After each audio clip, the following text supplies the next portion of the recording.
Hello to all my friends out there, and this is Rhoda Stone, Practical Prepper. And the reason I call myself a practical prepper is because my prepping is practical, nothing crazy. So this video is what to do just before the shit hits the fan event.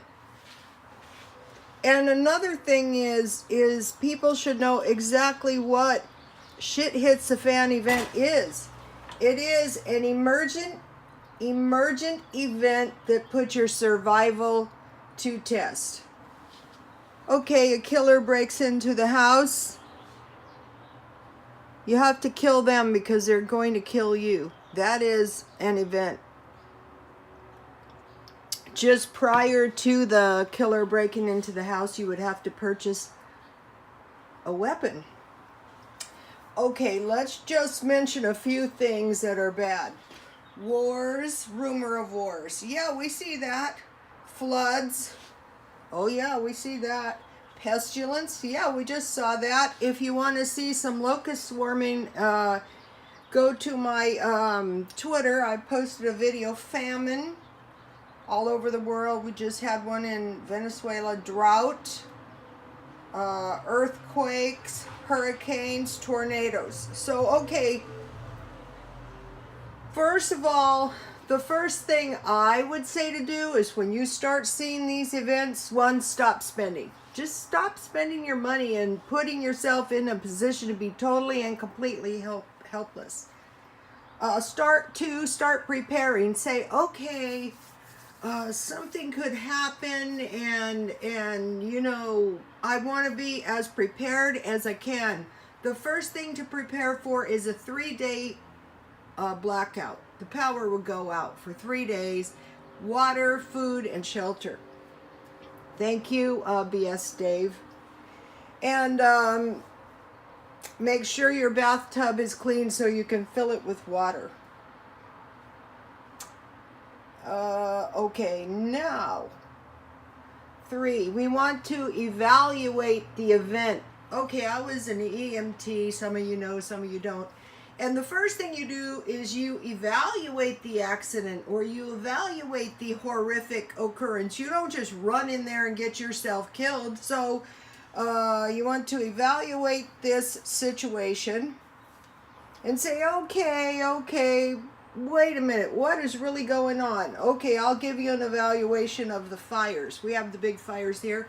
Possible these fires were a controlled burn. Possible somebody lighted a campfire in the back country and the whole county caught on fire, when normally the fires occur about once every 20 years. Possible controlled burn. Possibly not.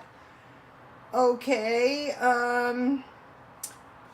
to evaluate the pestilence, you know, in the Mideast. Well, where did this locust come from? This massive amount of locusts.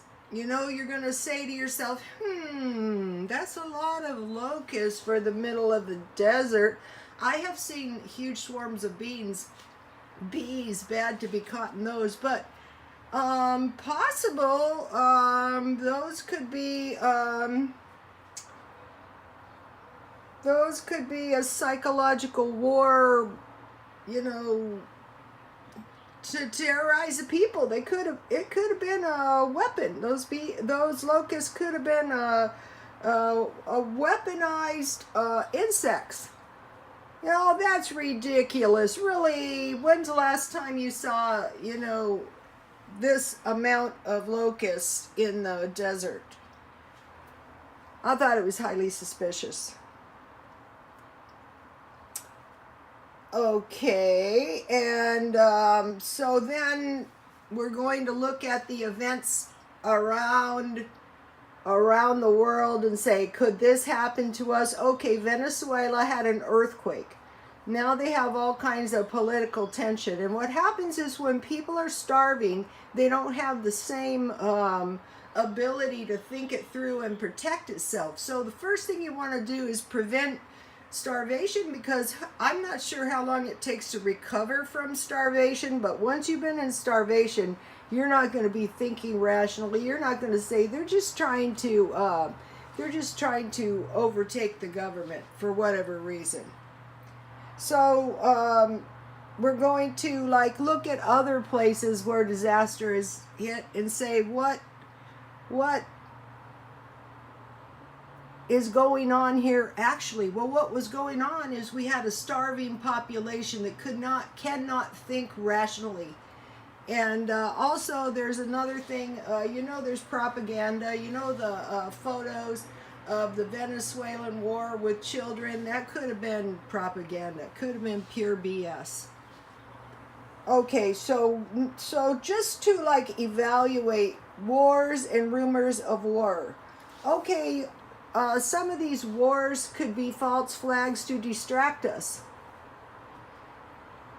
Some of these wars could be actual wars. In the Mideast, the sanctions have caused the population to be in fear, and so when the population is in fear, they're not as apt to think rationally either, and that includes us too. Some of us have Marines in the family. It's not funny. Floods. Okay, one of the reasons you want to stop spending and start preparing is if the floods start coming, you want to evacuate. That goes for hurricanes too. Also, if you have knowledge of the fact that the ground is saturated, the dams and levees are bursting, you want to be able to evacuate if needs be. Okay, pestilence. You want to evaluate these pestilence? Do these seem like natural occurrences? Possibly. Some areas are prone to pestilence. In Utah, there were stories of locusts coming, to eat the crops. And fortunately, the seagulls ate the locusts. So, okay, drought. Okay, in California, we've had a massive drought. I believe that is a true drought.